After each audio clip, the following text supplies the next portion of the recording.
KPL Center subscriber அனைவருக்கும் வணக்கம். நான் உங்கள் ஜிகே பேசுகிறேன். இன்றைக்கி நம்ம ஒரு டெக்னிக்கல் இண்டிகேட்டர் பற்றி ஒரு வீடியோ பார்க்க போகிறோம். அந்த இண்டிகேட்டர் என்னன்னு பார்த்தீங்கன்னா மூவிங் அவரேஜ். ஸோ இது வேணால் பிகினருக்கு இந்த இண்டிகேட்டர் வேணால் கொஞ்சம் புதுசாக இருக்கலாம். மற்றபடி எக்ஸ்பீரியன்ஸ் ட்ரேடர்லாம் ரெகுலராக யூஸ் பண்ணிட்டு இருக்க ஒரு இண்டிகேட்டர் தான். ஸோ இது ஒரு பிகினருக்கு ஒரு பயனுள்ள வீடியோவாக இருக்கும். எக்ஸ்பீரியன்ஸ் ட்ரேடர்ஸ்க்கு கண்டிப்பாக ஒரு ரெஃப்ரெஷர் ஒரு ட்ரைனிங்காக கூட இருக்கலாம். ஸோ அப்படிப்பட்ட இண்டிகேட்டர் தான் இது. ஸோ இன்றைக்கி இந்த இண்டிகேட்டர் பற்றி நம்ம டீட்டெயிலாக பார்ப்போம். அதுக்கு முன்னாடி நம்ம சேனலை இது வரைக்கும் சப்ஸ்கிரைப் பண்ணாங்க, அதே நேரத்தில் இந்த வீடியோ பார்த்துட்டு இருக்கோங்க. ஸோ சப்ஸ்கிரைப் பண்ணணும்னா இந்த வீடியோக்கு கீழே உள்ள சப்ஸ்கிரைப் பட்டனை ப்ரெஸ் பண்ணுங்கள். அதுக்கப்புறம் ஒரு பெல் பட்டனை ப்ரெஸ் பண்ணிங்கன்னா என்னோட புது வீடியோஸ் எல்லாம் உங்களுக்கு நோட்டிஃபிகேஷன் உங்களுக்கு உடனே கிடைக்கும். அதை தவிர நம்மளோட சேனல் டெலிகிராமில் நீங்கள் சப்ஸ்கிரைப் பண்ணாலும் இல்லை மற்ற சோசியல் மீடியாவில் ஃபாலோ பண்ணாலும் அதுக்கு நீங்கள் பண்ண வேண்டிய விஷயம் என்னென்னா இந்த வீடியோக்கு கீழே உள்ள கமெண்ட் செக்ஷனில் உள்ள லிங்க்கை கிளிக் பண்ணிங்கன்னா உங்களுக்கு டைரெக்டாக அந்த சேனலை நீங்கள் ஃபாலோ பண்ணிக்கலாம். ஓகே, ஃபஸ்ட்டு மூவிங் அவரேஜ்னா என்ன அப்படிங்கிறது ஃபஸ்ட்டு நம்ம தெரிஞ்சுப்போம். அதுக்கப்புறம் என்னென்ன டைப்ஸ் இருக்குது, அதுக்கப்புறம் அதில் என்ன எந்த ஒரு இண்டிகேட்டர் எடுத்தாலும் ஒரு அட்வான்டேஜ் இருக்கும், ஒரு டிஸ்அட்வான்டேஜ் இருக்கும். என்னென்ன இந்த மூவிங் அவரேஜ் டிஸ்அட்வான்டேஜ் இருக்குது, அட்வான்டேஜ் இருக்குது, எது ஃபைனலாக செலக்ட் பண்ணி ட்ரேடர் யூஸ் பண்ணுறாங்க, அப்புறம் எகைன் அது என்னென்னலாம் பாப்புலர் மூவிங் அவரேஜ் மெத்தட்ஸ் அப்படிங்கிறத நம்ம டீட்டெயிலாக பார்ப்போம். அதுக்கப்புறம் கடைசியாக ஒரு டெமோவும் பார்ப்போம். ஃபஸ்ட்டு மூவிங் அவரேஜ்னா என்ன அப்படின்னு பார்த்தீங்கன்னா, மூவிங் அவரேஜ் அப்படின்னு ஒரு இண்டிகேட்டர் இல்லைன்னா நம்மளால் கண்டுபிடிக்க முடியாது ஒரு ப்ரைஸ் கீழேருந்து மேலே போகும்போது இது compare to past history compare பண்ணும்போது மேலே போயிட்டு இருக்கா இல்லை கீழே போயிட்டு இருக்கா, இல்லை இந்த மொமெண்ட்டில் மட்டும் தான் மேலே போயிட்டு இருக்கு, அடுத்த மொமெண்ட் என்ன ஆகும் இப்படிங்கிற விஷயம்லாம் உங்களுக்கு தெரியாது. ஓகேவா? ஸோ அதனால தான் அந்த மூவிங் அவரேஜுங்கிறது ரொம்ப ஒரு ட்ரேடருக்கு ஒரு ட்ரெண்டை கண்டுபிடிக்கிறதுக்காகவும் ப்ளஸ் சப்போர்ட் ரெசிஸ்டன்ஸ் லெவல்ஸ், ஒரு ஸ்டாக்னுடைய சப்போர்ட் எங்கே விழுந்தா எங்கே போய் விழுவோம், மேலே போனால் எங்கே போய் முட்டும், அதாவது எந்த இடத்துல ரெசிஸ்டன்ஸ் இருக்கும், இதெல்லாம் கண்டுபிடிக்கிறதுக்கு இந்த ட்ரெண்ட் ரொம்ப இன்றியமாக இருந்துச்சு. எல்லா ட்ரேடுக்கும் ரொம்ப பயன்படுதாக இருந்துச்சு. ஸோ இது அல்டிமேட்டாக பார்த்தீங்கன்னா அந்த ஃப்ளக்சுவேஷனை ஸ்மூத் பண்ணி எங்கே நம்ம என்ட்ரி ஆகணும், எங்கே எக்ஸிட் ஆகணும் அப்படிங்கிறத ரொம்ப தெளிவாக கண்டுபிடிக்கிறதுக்கு யூஸ் பண்ணுற ஒரு இண்டிகேட்டர் தான் மூவிங் அவரேஜ். ஓகே, சரி, இந்த மூவிங் அவரேஜ் எத்தனை டைப்ஸ் இருக்குது அப்படின்னு பார்த்தீங்கன்னா 2 டைப்ஸ் இருக்குது. ஒன்று சிம்பிள் மூவிங் அவரேஜ், ஸோ அதை SMEன்னு சொல்லுவாங்க. ரெண்டாவது எக்ஸ்பானன்ஷியல் மூவிங் அவரேஜ், இதை EMEன்னு சொல்லுவாங்க. சிம்பிள் மூவிங் அவரேஜ் அப்படின்னா என்னன்னு பார்த்தீங்கன்னா, இது நம்ம சிம்பிளாக கால்குலேட் பண்ணுறது தான். எப்படி இதை நான் சொல்லணும் அப்படின்னு பார்த்தீங்கன்னா, நீங்கள் ஒரு பார்ட்டி, ஓகே, இல்லை ஒரு ஃபங்க்ஷனுக்கு ஒரு டெம்பிள் ஃபங்க்ஷனுக்கு டொனேஷன் வாங்குறீங்க. ஓகே, ஸோ அதை கிட்டத்தட்ட ஒரு 10 பேர்கிட்ட வாங்குறீங்கன்னு வச்சுங்களேன். அப்படி 10 பேர்கிட்ட வாங்கும்போது கண்டிப்பாக எல்லாருமே ஈக்குவலாக ஒரு டொனேஷன் கொடுக்க மாட்டாங்க. ஒருத்தவங்க 500 கொடுப்பாங்க, ஒருத்தவங்க 450 கொடுப்பாங்க. நீங்கள் ரேஞ்ச் ஒரு 500 வச்சுருக்கீங்க அப்படின்னா ஒருத்தர் 450 கொடுக்குறாங்க, ஒருத்தவங்க 600 கொடுக்குறாங்க. ஸோ இந்த ரேஞ்சு பார்த்தீங்கன்னா ஒவ்வொருத்தவங்களும் ஒரு டிஃப்ரென்ஸ் இருக்கும். ஓகேவா? அப்படின்னா 300 கொடுப்பாங்க. இப்படி கொடுக்கும்போது நீங்கள் அட் த எண்டில் கலெக்ஷன் வரும்போது கேட்கும்போது நீங்கள் எத்தனை பேர் அப்ரோச் பண்ணீங்க? 10 பேர் அப்ரோச் பண்ணோம். ஓகே, எவ்வளோ கிடச்சிது, ஒருத்தர் எவ்வளோ கொடுத்தாங்கன்னா 10 பேரோட நம்ம சொல்லும்போது டிஃப்ரெண்ட் நம்பராக இருக்கும்.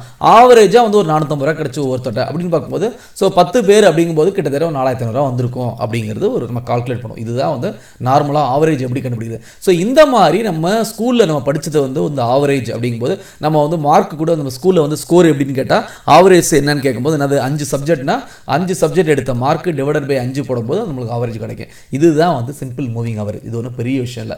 இதை நம்ம டீட்டெயிலாக அடுத்த ஸ்லைடில் பார்ப்போம். அடுத்தது எக்ஸ்பான்ஷியல் மூவிங் அவரேஜிங் போது பழசெல்லாம் விட்டுரு, இப்போ எனக்கு லேட்டஸ்ட் என்ன அதுக்கு இம்பார்ட்டன்ஸ் கொடுக்கணும் அப்படிங்கும்போது என்ன பண்ணுவாங்க, இதுக்கு ஒரு எக்ஸாம்பிள் சொல்லணும்னா, நான் ஒரு ஸ்கூலில் நான் பார்த்துருக்கேன் இந்த மெத்தட். என்ன அந்த மெத்தட் அப்படின்னு பார்த்தீங்கன்னா, அவங்க ஸ்கூலில் எல்லா மற்ற அதாவது நீங்கள் எப்படி எடுத்துங்க, அதாவது 10th ஸ்டாண்டர்ட்லேருந்து 11th ஸ்டாண்டர்ட் ஜாயின் பண்ண ஸ்கூலில். ஸோ மற்ற ஸ்கூல்லேருந்து வர ஸ்டூடெண்ட்ஸ்க்கு அவங்க இம்பார்ட்டன்ஸ் கொடுக்குறாங்க. அப்படின்னா யார் வேணால் அங்கே 11th ஸ்டாண்டர்ட் ஜாயின் பண்ணலாம். அதான் அந்த ஸ்கூல் பசங்க மட்டும் தான் அங்கேருந்து 11th ஸ்டாண்டர்ட் ஜாயின் பண்ணணும், இல்லை வெளி ஸ்டூடெண்ட்ஸும் வரலாம். அப்படி வரும்போது அவங்க என்ன பண்ணுறாங்க, அதில் வெளி ஸ்டூடெண்ட்ஸ் சப்போஸ் இங்கே படித்தவங்களோட அதிக மார்க் வந்தாங்கன்னா இங்கே உள்ளவங்கள சீட் இல்லாமல் போயிடும். அப்போ அவங்க என்ன பண்ணுறாங்க, வெளி ஸ்டூடெண்ட்ஸில் இவங்களை டிஃபரன்ஷியேட் பண்ணுறதுக்காக என்ன பண்ணுறாங்க அப்படின்னா, வெளி ஸ்டூடெண்ட் ஒரு மார்க்கில் வரான்னு வச்சுக்கோங்க. இப்போ 500 மார்க் மேக்ஸிமம் மார்க் அப்படிங்கும்போது வெளி ஸ்டூடெண்ட் 450 மார்க்கில் வந்தானா, இங்கே உள்ள ஸ்டூடெண்ட் அதே ஸ்டூடெண்ட் 450 மார்க் வச்சுருந்தானா, அப்போ அவனுக்கு என்ன பண்ணாங்க அப்படின்னா, அந்த ஸ்கூலில் 20 மார்க் ப்ளஸ் இங்கே உள்ள படித்த பையனுக்கு 20 மார்க்ஸ் ப்ளஸ்ன்னு சொல்லிட்டு அவனுக்கு இம்பார்ட்டன்ஸ் கொடுத்தாங்க. அதாவது அந்த ஸ்கூல் பையனுக்கு அங்கே அத்தனை வருஷம் கிட்டத்தட்ட 1ஆவதுலேருந்து 10ஆவது வரைக்கும் படிச்சிருக்கான். அப்படிங்கும்போது அவனுக்கு சீட்டு கிடைக்காம போயிடக்கூடாது, அவனுக்கு இம்பார்ட்டன்ஸ் கொடுக்கணும்னு சொல்லிட்டு என்ன பண்ணாங்க, அவனுக்கு 20 மார்க் ப்ளஸ் கொடுத்தாங்க. ஓகே, அப்போ 450 அவன் வச்சிருந்தானா 450 + 20 470 மார்க். இப்போ வெளியிலேருந்து வரவங்க வந்து 450 வரானா, இவங்க 2 பேரும் கம்பேர் பண்ணும்போது யார் ஹையஸ்ட் மார்க்னா 470 மார்க், இவன் தான் ஹையஸ்ட் மார்க். இவனுக்கு ஃபர்ஸ்ட் சீட்டு, அவனுக்கு அப்புறம் தான் அவன் 2வது சீட். ஓகே, ஸோ வெளியில் உள்ளவங்க ப்ரையாரிட்டி கொடுத்தாங்க. ஸோ அந்த அல்டிமேட் என்னன்னா, அந்த லேட்டஸ்ட் நம்பருக்கு வந்து இந்த எக்ஸ்பான்ஷியல் மூவிங் ஆவரேஜ் வந்து இம்பார்ட்டன்ஸ் கொடுக்கணும். அங்கே எப்படி அந்த ஸ்டூடெண்ட்க்கு அங்கே படிச்சவங்க இம்பார்ட்டன்ஸ் கொடுக்கலாம், அதே மாதிரி கொடுக்கணுங்கிறது தான் இதில் வந்துட்டு அப்ஜெக்டிவ், வேற ஒன்று கிடையாது. ஸோ இப்படி வந்து பார்க்குற ஒரு மெத்தட் தான் exponential moving average method. Okay, so இந்த 2 மெத்தடும் தனித்தனியாக பார்ப்போம். அதுக்கப்புறம் பார்த்தீங்கன்னா இன்னைக்கு அதிகமாக ட்ரேடர்ஸ் யூஸ் பண்ணிட்டு இருக்கு பார்த்தா எக்ஸ்பான்ஷியல் மூவிங் ஆவரேஜ் மெத்தட் தான். அது எதுக்குன்னு உங்கள்கிட்ட ஆல்ரெடி சொல்லிட்டேன். இன்னும் வந்து அடுத்த ஸ்லைடில் உங்களுக்கு சொல்கிறேன். சரி, அடுத்த ஸ்லைடு பார்த்தா நான் என்ன பண்ணியிருக்கேன் அப்படின்னா, சிம்பிள் மூவிங் ஆவரேஜ் எப்படி கால்குலேட் பண்ணணும் அப்படி சொல்லிட்டு போட்டிருக்கேன். இது ஏற்கனவே நான் சொன்னேன், 5 சப்ஜெக்ட் டிவைடட் பை 5 அப்படிங்கிறது சிம்பிள் மூவிங் ஆவரேஜ். இப்போ when it comes to stock இல்லை வந்துட்டு ஒரு இண்டெக்ஸ் எதுவாக எடுத்துட்டீங்களா, இப்போ என்னன்னா இந்த ட்ரேடிங் ஒவ்வொரு நாள் நடக்கும்போது இங்கே வந்து நான் டேல எடுத்திருக்கேன். இப்போ இதில் வந்து பார்த்தீங்கன்னா எந்த டைம் ஃப்ரேம்ல வேணால் எடுத்துங்க இந்த மூவிங் ஆவரேஜ் எந்த டைம் ஃப்ரேம் எடுத்தாலும் ஒன்றும் இது கிடையாது. அல்டிமேட்டாக வந்து ட்ரெண்ட் அவங்களுக்கு காட்டப்போகுது, அவ்வளோதான். So time frame is immaterial. ஓகேவா, ஸோ உங்களுக்கு வந்து அப்படி பார்க்கும்போது நான் ஒரு ஸ்டாக் எடுத்திருக்கேன். இந்த ஸ்டாக்கை வந்து பார்த்தீங்கன்னா closing price moving average calculate பண்ணுறதெல்லாம் இப்போ நீங்கள் 5 மினிட்ஸ் டைம் ஃப்ரேம் எடுத்தீங்கன்னா 5 மினிட்ஸ் கேண்டிலோடைய க்ளோசிங் ப்ரைஸ், நீங்கள் வந்து 1 டே கேண்டில் எடுத்தீங்கன்னா 1 டே கேண்டிலோட க்ளோசிங் ப்ரைஸ். இங்கே வந்து நான் இன்ஃபி ஸ்டாக் எடுத்திருக்கேன். இன்ஃபி ஸ்டாக்கை 18ஆம் தேதியிலேருந்து 22ஆம் தேதி வரைக்கும் 5 நாட்கள். ஓகேவா, பார்த்தீங்கன்னா அதனுடைய மூவிங் ஆவரேஜ் நம்ம அந்த 5 நாட்கள் வந்து டே 1 to டே 5 கூட்டி டிவைடட் பை 5 போட்டால் 734.89. ஓகே, அதே வந்துட்டு அடுத்த வந்து நம்ம 6வது நாள் இருக்கு இல்லையா, இப்போ நம்ம இந்த மூவிங் ஆவரேஜ் வந்து 5 டேஸ் மூவிங் ஆவரேஜ் அப்படின்னா 5 SMA அப்படின்னு எடுத்துங்க. அப்போ 5 SMAனா நான் எனக்கும் வந்து இன்னையில வந்து 5 நாட்களோட மூவிங் ஆவரேஜ் வேணும்னா இதில் பார்த்தீங்கன்னா என்ன பண்ணணும் அப்படின்னா, பழைய டேட்டா வந்து அந்த லாஸ்ட் டேட்டாவை டிஸ்கார்ட் பண்ணிட்டே போகும். இன்னையிலேருந்து 5 நாள் மட்டும் கணக்கு வச்சுக்கிட்டு மிச்சதெல்லாம் டிஸ்கார்ட் பண்ணிட்டே போகும். இதனால வந்துட்டு இப்படி வந்து பழசை டிஸ்கார்ட் பண்ணிட்டு புதுசுக்கு மட்டும் இம்பார்ட்டன்ஸ், அதாவது லேட்டஸ்ட்டாக வர டேட்டாக்கு மட்டும் இம்பார்ட்டன்ஸ் கொடுத்துக்கிட்டு அது மூவிங் பண்ணிட்டு போயிட்டு இருக்கனால தான் இது பேர் வந்து மூவிங் ஆவரேஜ். அதனால தான் இங்கே கிளியராக கொடுத்துருக்கேன். இன் summary, we are moving to the latest data point and discarding the oldest to calculate the latest 5-day average. Hence the name moving average. உங்களுக்கு தெளிவாக புரிஞ்சு நினைக்கிறேன் ஏன் இதுக்கு வந்து மூவிங் ஆவரேஜ் பேர் வந்துச்சு அப்படிங்கிறது. ஓகேவா, ஸோ இப்போ இங்கே பாருங்க, இப்போ நம்ம வந்து ஒரு டேட்டா வந்து இங்கே எடுக்கும்போது அனலைஸ் பண்ணும்போது 741 இருக்குது, 724 இருக்குது, 733 இருக்குது, அப்புறம் வந்து பார்த்தா 734 இருக்குது. இப்போ ஹையஸ்ட் வந்து பார்த்தீங்கன்னா 18 இருக்குது. 22 போகும்போது என்ன அதிகமாக இருக்கணும், ஆனால் 734 கம்மியாக இருக்குது. இன்பிடியில் பார்த்தீங்கன்னா 724 இருக்குது. இப்போ நம்ம என்ன எடுத்துக்கிறது, இது வந்து ஸ்டாக் வந்து மேலே போதா கீழே போதா, சப்போஸ் நம்ம இன்வெஸ்ட் பண்ணியிருக்கோம் என்ன எடுத்துக்க டேல வந்து கம்பேர் பண்ணும்போது அப்போ என்ன பண்ணுறாங்க அப்படின்னா, நம்ம எப்படி வந்துட்டு நீ ஒவ்வொருத்தரையும் எவ்வளோ கலெக்ட் பண்ண 450 ரூபா ஆவரேஜாக ஒருத்தவங்க கலெக்ட் பண்ண அந்த கோயில் ஃபங்க்ஷனுக்கு அப்படிங்கிற போது ஆவரேஜ் இந்த ஸ்டாக் எங்கே மூவ் ஆகிட்டு இருக்கு அப்படின்னு பார்த்தீங்கன்னா 734 736 அப்படின்னா மேலே தான் போயிட்டு இருக்கு. ஈவன் தோ பார்த்தாலும் இங்கே வந்து 748 இருந்து அதுக்கு முன்னாடி ஒரு 734 இருந்தாலும் இப்போ ஆவரேஜாக வந்துட்டு இங்கே அது கம்பேர் பண்ணும்போது 5 நாள் நேற்று வந்து நேற்று 5 நாளோட ஆவரேஜ் 734, இன்னைக்கு 5 நாளோட ஆவரேஜ் 736. அப்போ stock is in up trend. இதை கால்குலேட் பண்ணுறது தான் உங்களுக்கு இந்த மூவிங் ஆவரேஜ் யூஸ் ஆகுது. நெக்ஸ்ட் பார்த்தா எக்ஸ்பானன்ஷியல் மூவிங் ஆவரேஜ். இதனுடைய ஃபார்முலா கொஞ்சம் காம்ப்ளிகேட்டடாக இருக்கும். நீங்கள் ஃபார்முலா பற்றி கவலை பண்ண அவசியம் இல்லை, இது ஃபுல்லாக தெரிஞ்சுக்கணும்னு அவசியம் இல்லை, ஒரு அண்டர்ஸ்டாண்டிங் பர்பஸ் தான். ஏன் அப்படின்னா நம்ம சார்ட்டில் இண்டிகேட்டர் செலக்ட் பண்ண போகிறோம், அந்த இண்டிகேட்டர் வந்து நம்மளை காட்ட போகுது. ஸோ அதனால் வந்து இது ரொம்ப நீங்கள் போட்டு கன்ஃபியூஸ் பண்ணிக்கணும். இருந்தாலும் அண்டர்ஸ்டாண்டிங் இது எக்ஸ்பிளைன் பண்ணுறேன். நான் சொன்ன மாதிரி எக்ஸ்பானன்ஷியல் மூவிங் ஆவரேஜில் லேட்டஸ்ட் ப்ரைஸ்க்கு வந்துட்டு பார்த்தீங்கன்னா மோர் இம்பார்ட்டன்ஸ். ஓகே, ஓல்டஸ்ட் டேட்டாக்கு வந்து லீஸ்ட் இம்பார்ட்டன்ஸ். அப்போ அதுக்கு என்ன பண்ணுறாங்கன்னா, அதே சிம்பிள் மூவிங் ஆவரேஜ் 5 சப்ஜெக்டை கூட்டி டிவைடட் பை வந்து 5 ஆல் டிவைட் பண்ணுற மாதிரி ஒரு ஸ்டாக்னுடைய 5 நாள் ப்ரைஸை கூட்டி 5 ஆல் டிவைட் பண்ணி அதுக்கப்புறம் இதில் வந்து அந்த இதை அடிக்கடி வர ஃப்ளக்சுவேஷன், அதாவது பார்த்தீங்கன்னா சைட்வேஸ் மார்க்கெட்டில் நிறைய வந்து உங்களுக்கு வந்து சிக்னல் காட்டிகிட்டே இருக்கும், ட்ரேடிங் சிக்னல் காட்டிகிட்டே இருக்கும். அதெல்லாம் அவாய்ட் பண்ணுறதுக்கு என்ன பண்ணுறாங்க அப்படின்னு பார்த்தீங்கன்னா, அதே இடத்துல க்ளோஸாக வந்து நம்ம ப்ரைஸை பார்க்கறதுக்கு இதில் என்ன பண்ணுறாங்க அப்படின்னு பார்த்தீங்கன்னா ஒரு ஸ்மூத்திங் வந்துட்டு நம்பர் எடுத்துக்கிறாங்க. அது எப்படி அப்படின்னு பார்த்தீங்கன்னா, ஒன்ஸ் வந்து சிம்பிள் மூவிங் ஆவரேஜ் கால்குலேட் பண்ண பிறகு அந்த பீரியடு 2, இப்போ இதில் பார்த்தீங்கன்னா 2 இந்த ஸ்மூத்திங் இருக்குல்ல, இங்கே வந்து 2ன்னு எடுத்துட்டு +1 இங்கே வந்து எத்தனை டேஸ் வந்து நீங்கள் மூவிங் ஆவரேஜ் 20 டேஸ் மூவிங் ஆவரேஜ்னா +20. ஓகே, அப்படி பார்க்கும்போது 20 டேஸ் +1 21, 2 டிவைடட் பை 0.09 இன்ட்டு அந்த சிம்பிள் மூவிங் ஆவரேஜ். அதுக்கு இம்பார்ட்டன்ஸ் கொடுத்து அப்படியே வந்து பார்த்தீங்கன்னா இந்த ஃபார்முலா கண்டினியூ ஆகும். அடுத்ததில் 1- சொல்லிட்டேன். ஸோ இப்படி தான் இந்த ஃபார்முலா இது பண்ணுறாங்க. என்ன இந்த இதுக்கும் அந்த இதுக்கும் டிஃப்ரென்ஸ் பார்த்தீங்கன்னா, இதே 50 டேஸ் வந்து SMA போடுங்க, அதே 50 டேஸ் வந்து எக்ஸ்பானன்ஷியல் மூவிங் ஆவரேஜ் போட்டிங்கன்னா ஃபஸ்ட் எக்ஸ்பானன்ஷியல் மூவிங் ஆவரேஜ் வந்து க்ளோஸாக ப்ரைஸ் கிட்ட இருக்கும், அதே சிம்பிள் மூவிங் ஆவரேஜுக்கு அதுக்கு அடுத்தது இருக்கும். ஸோ அது வந்து உங்களுக்கு நான் டெமோவில் காட்டுறேன். ஸோ ஏன் வந்து EMA வந்து வெரி பாப்புலர் தென் சிம்பிள் மூவிங் ஆவரேஜ்னா, இது பார்த்தீங்கன்னா நிறைய வந்து கரண்ட் மார்க் ப்ரைஸுக்கு குயிக்காக வந்து ரியாக்ட் ஆகும். அதே டயத்தில் வந்து வந்து பார்த்தீங்கன்னா ரீசன்ட் டேட்டாவுக்கு ரொம்ப இம்பார்ட்டன்ஸ் கொடுக்கு. அதனால தான் இது வந்து டிசிஷன் வந்து குயிக்காக வந்து ட்ரேட் எடுக்கிறதுக்கு ஹெல்ப்ஃபுல்லாக இருக்குது. அதனால தான் இது வந்து this is more popular then simple moving average. Okay, இதை வந்து உங்களுக்கு வந்து நான் இதில் வந்து டெமோவில் வந்து கிளியராக வந்து எக்ஸ்பிளைன் பண்ணுறேன். சரி, அடுத்து வந்துட்டு இப்போ இந்த ரெண்டு மூவிங் ஆவரேஜ் எடுத்துக்கிட்டோன்னா சிம்பிள் மூவிங் ஆவரேஜ் பற்றி நம்ம பார்த்தோம். அடுத்து வந்து எக்ஸ்பானன்ஷியல் மூவிங் ஆவரேஜ் பார்த்தோம். சிம்பிள் மூவிங் ஆவரேஜ் நம்ம அப்ளை பண்ணும்போதும் தனியாக அப்ளை பண்ணும்போது நிறைய ட்ரேடிங் சிக்னல் காட்டும். ஓகேவா, அதுவும் பற்றினா வந்து தெர் ஆர் வந்து 3 மார்க்கெட்ஸ்.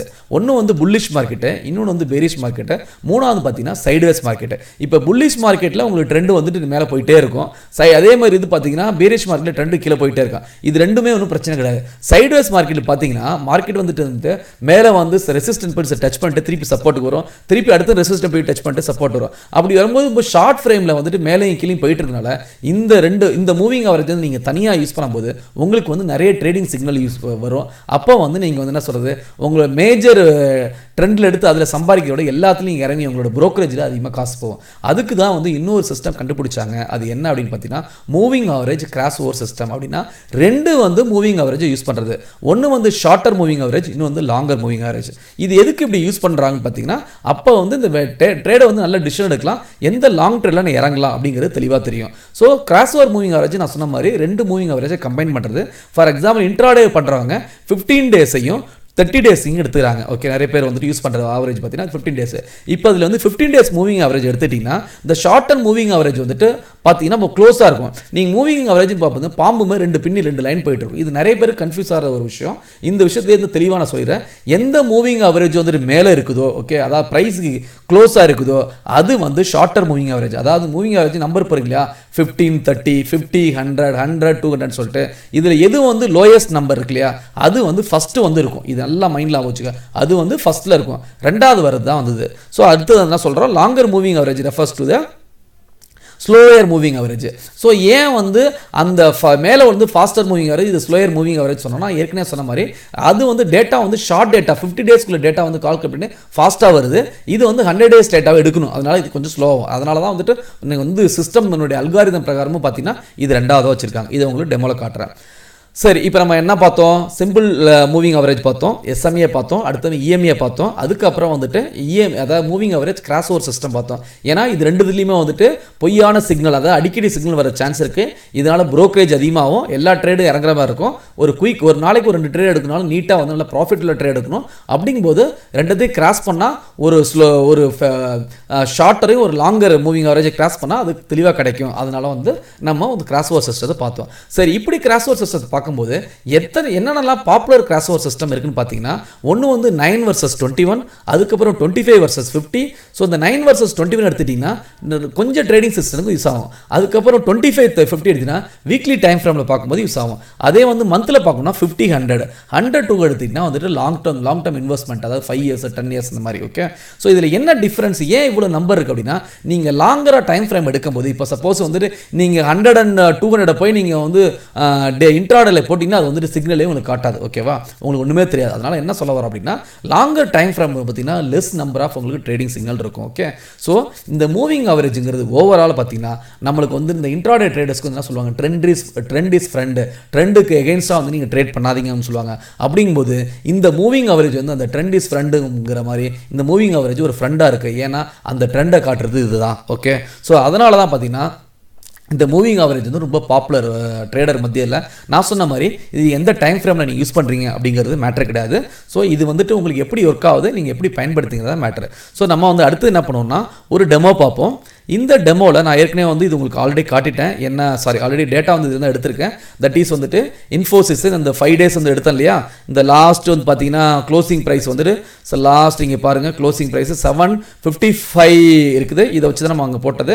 ஸோ அடுத்து வந்து பார்த்தீங்கன்னா இங்கே வந்து நான் 2 மூவிங் ஆவரேஜ் ஆல்ரெடி போட்டிருக்கேன். இதில் நான் ஏற்கனவே வந்து என்ன சொன்னேன், இது வந்து பார்த்தீங்கன்னா இந்த பிளாக் வந்துட்டு சிம்பிள் மூவிங் ஆவரேஜ், ரெட் வந்துட்டு எக்ஸ்பானன்ஷியல் மூவிங் ஆவரேஜ்.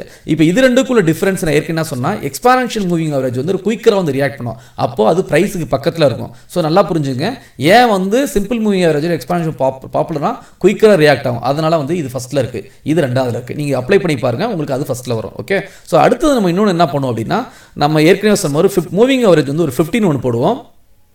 இந்த மூவிங் ஆவரேஜ் ஆல்ரெடி உள்ளதை நம்ம டெலீட் பண்ணிவிடுவோம். அடுத்த மூவிங் ஆவரேஜ் வந்து என்ன பண்ண போகிறோம், ஒரு 15. இதுக்கான கலர் வந்துட்டு we will take black. So இது ஒன்று போட்டாச்சு. அடுத்து வந்து பார்த்தா மூவிங் ஆவரேஜ் நம்ம என்ன பண்ணுவோம் அப்படின்னா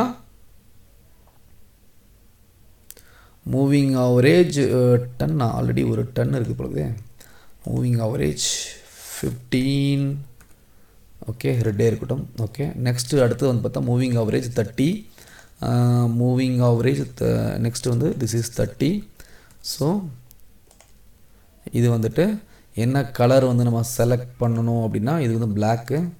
so this is actually black. இதை வந்து நம்ம என்ன உங்களுக்கு நான் சொல்ல போகிறோம் அப்படின்னு பார்த்தீங்கன்னா எந்த மூவிங் அவரேஜ் ஷார்ட் ஃபஸ்ட்டு வந்து இது 30 போட்டோம், அடுத்து வந்து 50 போட்டோம். ஸோ ஷார்ட் நான் சொன்ன மாதிரி என்ன இருக்குது அதுதான் ஃபஸ்ட்டு மேலே இருக்குது. ஓகே ஏன் அப்படின்னா டேட்டா வந்து ஷார்ட் டேட்டா, அதனால குயிக்காக வந்து கன்க்ளூட் ஆகிடுது. ஓகே அடுத்தது பார்த்தீங்கன்னா இந்த மூவிங் அவரேஜ் பிளாக் இது வந்துட்டு உங்களுக்கு அடுத்து வருது. ஏன் காரணம் என்னன்னா இது லாங் டேட்டா. ஓகே ஸோ இது குயிக்காக ரியாக்ட் ஆகும். இப்போ இங்கே ட்ரேட் எங்கே எடுக்கணும்னு பார்த்தீங்கன்னா இந்த கேஸில் எடுத்துங்க. இங்கே பாருங்கள் இது வந்து டேல இருக்குது. டேல இருக்கும்போது இங்கே வந்து இங்கே கிராஸ் ஓவர் இருக்குது, இங்கே கிராஸ் ஓவர் இருக்குது, இங்கே வந்து நம்ம ட்ரேட் இருக்கணும். கிராஜுவலாக வரும்போது இங்கே க்ளோஸ் ஆகிற மாதிரி இருக்குது. இதை பார்த்துட்டே இருந்துட்டு நம்ம அதனால எக்ஸிட் பண்ணணும். அவ்வளோதான், வெரி கிளியர். ஓகே ஸோ இந்த மோர் வந்துட்டு இதே வந்து நீங்கள் 9:21 போட்டிங்கன்னா இன்னும் நிறைய சிக்னல் காட்டும். இது நம்ம டேல பார்த்துருக்கோம். ஓகே ஸோ இன்ட்ராடேல பார்க்கும்போது இன்னும் வந்து வேணால் 15 மினிட்ஸில் பார்ப்போம். 15 மினிட்ஸில் பார்த்தாலும் கிளியராக தெரியுது. இங்கே வந்து இங்கே எடுக்கணும், இன்னும் வந்து போயிட்டு தான் இருக்குது. ஓகே இன்னும் வந்து க்ளோஸ் ஆகலை. ஸோ இது வந்து க்ளோஸ் ஆகிடுச்சு, கிராஸ் ஓவர் ஆகிடுச்சுன்னா நீங்கள் வந்து ட்ரேட் எக்ஸிட் பண்ணிடலாம். இதுதான் வந்து மூவிங் அவரேஜ். ஸோ இன்றைக்கி மூவிங் அவரேஜ் வந்து ரீகேப் பண்ணால் நம்ம வந்து மூவிங் அவரேஜ் வந்துட்டு இது வந்து ஒரு பாப்புலர் ட்ரெண்டு. அதுக்கப்புறம் 2 டைப்ஸ் இருக்குது, சிம்பிள் ஆக்சுவலி எக்ஸ்பானன்ஷியல். சிம்பிள் பார்த்தீங்கன்னா ஆவரேஜ் எடுக்குது, எக்ஸ்பானன்ஸ் வந்துட்டு பார்த்தீங்கன்னா லேட்டஸ்ட் ப்ரைஸ்க்கு இம்பார்ட்டன்ஸ் கொடுக்குறது. அதுக்கப்புறம் ரெண்டுமே ட்ராபேக்ஸ் இருக்குது, அதனால் இந்த ரெண்டு கம்பைன் பண்ணுறோம். ஒரு ஷார்ட் மூவிங் அவரேஜ், ஒரு long moving average. Short moving average வந்து ப்ரைஸ் க்ளோஸாக இருக்கும், லாங் வந்து அடுத்தது இருக்கும். இது ரெண்டு கிராஸ் ஆகும்போது என்ட்ரு ஆகணும், திருப்பி கிராஸ் ஆகும்போது எக்ஸிட் ஆகணும். ஓகே ஸோ இதில் பாப்புலர் மூவிங் அவரேஜ் உங்களுக்கு கொடுத்துருக்கேன். மூவிங் அவரேஜ்ங்கிறது nothing but trend is friend. அந்த ட்ரெண்டை கண்டுபிடிக்கிறது மூவிங் அவரேஜ் யூஸ் ஆகுது. கண்டிப்பாக உங்களுக்கு இப்போ தெளிவாக புரிஞ்சிருக்குன்னு நினைக்கிறேன். இந்த வீடியோ பயனுள்ளதாக இருக்குன்னு நினைக்கிறேன். உங்களுக்கு பிடிச்சதுன்னா லைக் பண்ணுங்கள், ஷேர் பண்ணுங்கள். உங்களோட பாசிட்டிவ் கமெண்ட்ஸ் எதுவாக இருந்தாலும் சொல்லுங்கள். தேங்க்யூ ஃபார் வாட்சிங்.